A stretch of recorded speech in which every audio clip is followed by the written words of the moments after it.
So welcome to day 4 of Minicoy യാത്ര. ഈ നടന്ന് എങ്ങോട്ടാ പോകുന്നതല്ലേ? ഇന്ന് വൈഫിന്റെ കൂട്ടുകാരിയായ ഫസീലയുടെ വീട്ടിൽ ലഞ്ചിന് വിളിച്ചിട്ടുണ്ട്. രാവിലെ എണീക്കാനൊക്കെ ഇത് ലേറ്റ് ആയി, അതുകൊണ്ടാണ് ലഞ്ചിൽ തന്നെ തുടങ്ങുന്നത്. ലഞ്ചിന് നല്ല അടിപൊളി ഫുഡാട്ടോ.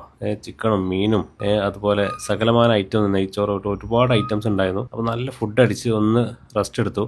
ഇന്ന് ഭയങ്കര ഗംഭീരമായ കുറേ പരിപാടിയുണ്ട്. ഇന്ന് ലക്ഷദ്വീപുകാരുടെ ഇഷ്ട വിഭവമായ അപ്പല്, നമ്മുടെ നാട്ടിലെ നീരാളി പിടിക്കാൻ പോവാണ്. ദ്വീപ് ഭാഷയിൽ അതിന് അപ്പല് കുത്തുക എന്ന് പറയാം. അതിനാണ് ഈ പെട്രോളൊക്കെ എടുത്ത് പോകുന്നത്. നമ്മൾ ബോട്ടിൽ പോയിട്ടാണ് പിടിക്കാൻ പോകുന്നത്. സാധാരണ രണ്ട് രീതിയിൽ നമുക്ക് അപ്പല് പിടിക്കാൻ പോകും. ഒന്ന് ഈ ലോ ടൈഡിന്റെ സമയത്ത് വെള്ളത്തിൽ ഇറങ്ങിയിട്ട് തന്നെ നമുക്ക് പിടിക്കാൻ പറ്റും. അപ്പോൾ ആ പോണ സമയത്താണ് ഞാൻ ഈ കാഴ്ച കണ്ടത്. ഈ സ്ഥലത്താണ് സാധാരണ മാസൊക്കെ ഉണക്കുക. ഞാൻ കഴിഞ്ഞ വീഡിയോയിൽ കടലിൽ നിന്ന് പോയിട്ട് ചൂരമീൻ പിടിച്ചു വന്ന് കാണിച്ചിട്ടുണ്ടായിരുന്നു. അവിടെ തന്നെയാണ് കടലിൽ തന്നെയാണ് വൃത്തിയാക്കുകയും ചെയ്യുക. അങ്ങനെ പിടിച്ചു വന്ന മീൻ ഇവിടെ വെച്ചിട്ട് ഉണക്കും. അപ്പോൾ രണ്ടാമത് അപ്പൽ പിടിക്കുന്ന പ്രോസസ്സ് എന്ന് പറഞ്ഞാൽ തോണിയൊക്കെ എടുത്ത് പോയി കടലിൻ്റെ അകത്ത് പോയിട്ട് കുത്തി പിടിക്കുന്നതാണ്. ഈ അപ്പൽ കുത്താനായിട്ട് പ്രത്യേക തരം ഒരു ടൂളുണ്ട്, അതായത് അപ്പൽ കോലെന്നാണ് അതിന് പറയുന്നത്. അപ്പോൾ നമ്മൾ പെട്രോളൊക്കെ അടിച്ച ഒരു ബോട്ട് എടുത്ത് ലഗൂൺ ഏരിയ ആട്ടോ, അപ്പോൾ അങ്ങനെ അധികം വേവ്സ് ഒന്നും ഇല്ലാത്തൊരു ഏരിയ ആണ്. ഇവിടെ പോയിട്ട് അപ്പലിന്റെ പൊത്ത് അന്വേഷിച്ച് കണ്ടുപിടിക്കണം. എന്നിട്ട് വേണം ഓരോ അപ്പലിനെ കുത്തി പിടിക്കാനായിട്ട്. അപ്പോൾ ഞങ്ങളുടെ കൂട്ടത്തിൽ ഷെരീഫുണ്ട്, ആരിഫ്ക്കും ഉണ്ട്. അപ്പം ആരിഫ് ആണ് കുറച്ചും കൂടിയും ഈ അപ്പൽ പിടിക്കാനൊക്കെ വളരെ എക്സ്പെർട്ട്. പുള്ളി ഈ പറഞ്ഞ അപ്പൽ കോലും അതുപോലെ തന്നെ സ്നോർക്കലിന്റെ ഗ്ലാസ് ഒക്കെ വെച്ചിട്ട് കടലോട്ട് ചാടി അപ്പൽ കുത്താനായിട്ട് തയ്യാറായി. ഞാൻ നേരത്തെ പറഞ്ഞ പോലെ കടലിന്റെ അടിയിൽ പോയിട്ട് വേണം ഈ അപ്പൽ കുത്താൻ. അതിൽ അപ്പലിന്റെ ഓരോ പൊത്തിൽ പോയിട്ട് ചാടിപ്പോയി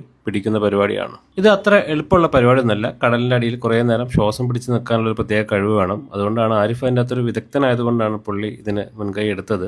ലക്ഷദ്വീപില് രണ്ട് ടൈപ്പ് ഓഫ് ഒക്ടോബസ് ഉണ്ട്. ഒക്ടോബസ് സീനയും ഒക്ടോബസ് വൾഗാരിസും. ഇവയാണ് കൂടുതലായിട്ട് കാണപ്പെടുന്നത്.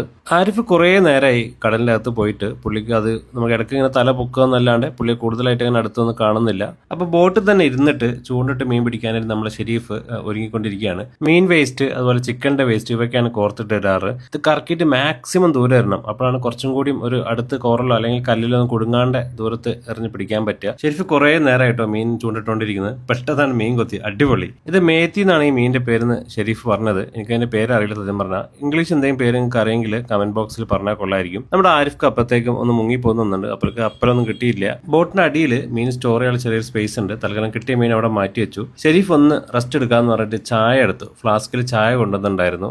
സത്യം പറഞ്ഞാൽ അത് ഗുൽക്കന്തൊക്കെ ഇട്ടുള്ള ഒരു അടിപൊളി ചായ ആയിരുന്നു. വൈകുന്നേരം ആയതുകൊണ്ട് തന്നെ നല്ലൊരു ടേസ്റ്റ് ഉണ്ടായിരുന്നു. കട്ടൻ ചായയുടെ ഒരു മുഹബത്തൊക്കെ അപ്പോഴാണ് ശരിക്കും ഒന്ന് ഫീൽ ആയത്. മേട്ടിയെ പിടിക്കാനുള്ള പോരാട്ടത്തിലാണ് മിസ്റ്റർ ഷെരീഫിന് വേണ്ടിയിട്ട്. അടിപൊളി അടിപൊളി.